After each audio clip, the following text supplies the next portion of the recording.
സുഹൃത്തുക്കളെ, മറ്റൊരു സന്തോഷ് പണ്ഡിറ്റ് ചമയാനുള്ള ശ്രമമല്ല ഇത്. ഇപ്പോൾ പറയാൻ പോകുന്ന കാര്യങ്ങൾ എഴുതി തയ്യാറാക്കുന്നതിലും എളുപ്പം ഇത് നേരിട്ടങ്ങ് പറയുകയാണ് എന്നുള്ളതുകൊണ്ടാണ്. അതിനുള്ള സാങ്കേതിക വിദ്യയും നമ്മുടെ കയ്യിലുണ്ടല്ലോ.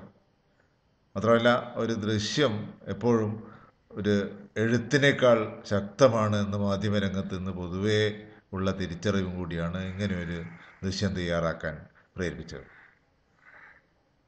ബ്ലസ്സിയുടെ റിലീസാകാനിരിക്കുന്ന പുതിയ പടത്തിൽ ശ്വേതാ മേനോൻ്റെ പ്രസവം ചിത്രീകരിച്ചതിനെ ചൊല്ലി ഒരു ചെറിയ വിവാദം ഇപ്പോൾ പൊട്ടിപ്പുറപ്പെട്ടിട്ടുണ്ടല്ലോ. ഫേസ്ബുക്ക് പോലെയുള്ള സൈറ്റുകളിൽ ഇത് വളരെ സജീവവുമാണ്.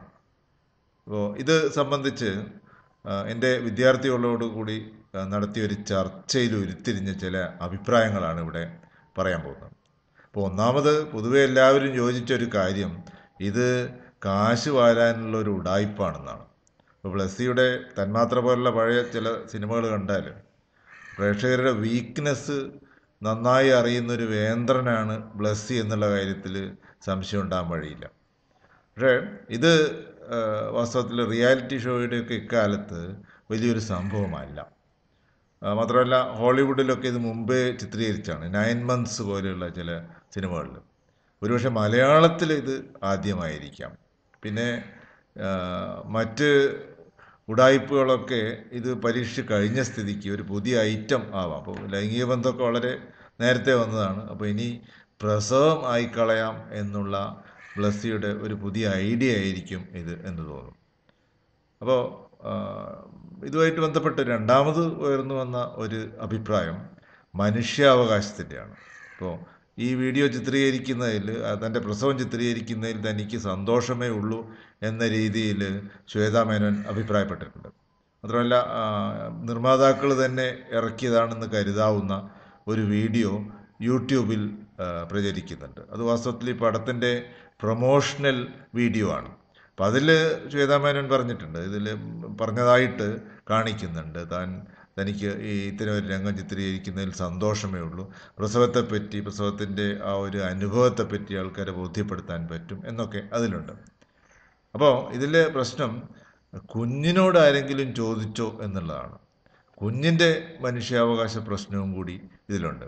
അപ്പോൾ ഈ കുഞ്ഞ് വളർന്നു വന്ന് അമ്മയ്ക്കും നിർമ്മാതാവിനും സംവിധായകനും എതിരെ മനുഷ്യാവകാശ ലംഘനത്തിന് കേസ് കൊടുത്താലോ? ഇപ്പം അടുത്ത കാലത്ത് സിനിമാ രംഗത്ത് നടന്നിട്ടുള്ള ചില സംഭവങ്ങൾ, അച്ഛനും മക്കളും തമ്മിൽ, അച്ഛനും അമ്മയും തമ്മിൽ, മകളും അച്ഛനും തമ്മിലൊക്കെ നടന്നിട്ടുള്ള ചില വ്യവഹാരങ്ങൾ കാണിക്കുന്നത് ഇത് അത്ര അസാധ്യമായ ഒരു കാര്യമല്ല, വെറൊരു ഫാൻറ്റസി അല്ല എന്നാണ്. പിന്നെ രണ്ടാമത്തെ കാര്യം, സദാചാരവാദികളുടെ ഒരു ഒഫെൻസീവ് തന്നെയുണ്ട്. അയ്യോ, പ്രസവം ചിത്രീകരിക്കുകയോ എന്നുള്ള രീതിയിൽ ആ ഒരു നിലവിളിയെ ഈ ചർച്ചയിൽ ചുരുട്ടിക്കൂട്ടി ജനലിലൂടെ പുറത്തേക്ക് എറിഞ്ഞിട്ടുണ്ട്. കാരണം സദാചാരവാദികളെയും സദാചാര പോലീസിനെയും പേടിച്ച് ജീവിക്കാൻ തുടങ്ങിയാൽ നമ്മുടെ ജീവിതമൊക്കെ കട്ടപ്പുകയാവും എന്ന് പൊതുവെ എല്ലാവർക്കും അറിയാം. അതുകൊണ്ട് തന്നെയാണ് അങ്ങനെ അവരെ മൈൻഡ് ചെയ്യണ്ട എന്നുള്ള ഒരു തീരുമാനത്തിലെത്തിയത്. പിന്നെ മൂന്നാമത് പറഞ്ഞത്, ഇത്തരത്തിലുള്ള ഒരു വിവാദം കൊഴുക്കുന്നതോടുകൂടി സിനിമയ്ക്ക് വേണ്ടാത്തൊരു പബ്ലിസിറ്റി കിട്ടും എന്നാണ്. ശരിയാണ്. കാരണം ഇത് ഈ വിവാദമൊക്കെ കഴിഞ്ഞിട്ട് ബ്ലസ്സി കൊലച്ചിരി ചിരിക്കുന്നത് ഇപ്പോഴേ നമുക്ക് കാണാം.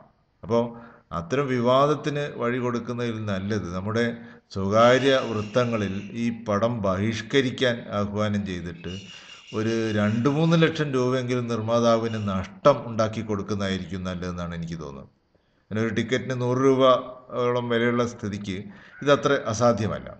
അപ്പോൾ മാത്രമല്ല, ഈ ഇത്തരത്തിലുള്ളൊരു വീഡിയോ ഇനി ഞാൻ അവതരിപ്പിക്കുകയില്ല. കാരണം ഈ പബ്ലിസിറ്റി തന്നെ കാരണം.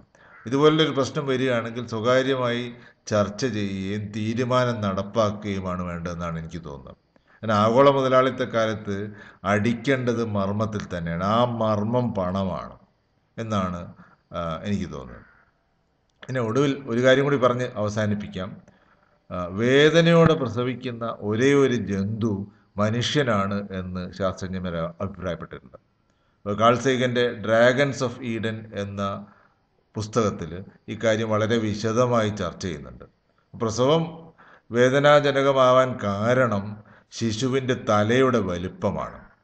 വലിയ തലച്ചോറ് കൊള്ളിക്കാൻ വലിയ തല തന്നെ വേണമല്ലോ. അപ്പോൾ പരിണാമത്തിന് കൊടുക്കുന്ന ഒരു വിലയാണ്, അല്ലെങ്കിൽ പരിണാമത്തിന് അടയ്ക്കുന്ന ഒരു പിഴയാണ് പ്രസവം, മനുഷ്യൻ്റെ പ്രസവം എന്ന് വേണമെങ്കിൽ പറയാം. പക്ഷെ മറ്റു പല കാര്യങ്ങളും എന്ന പോലെ തന്നെ ഈ ഭാരവും ചുമക്കുന്നത് സ്ത്രീകളാണെന്ന് മാത്രം. നന്ദി, നമസ്കാരം.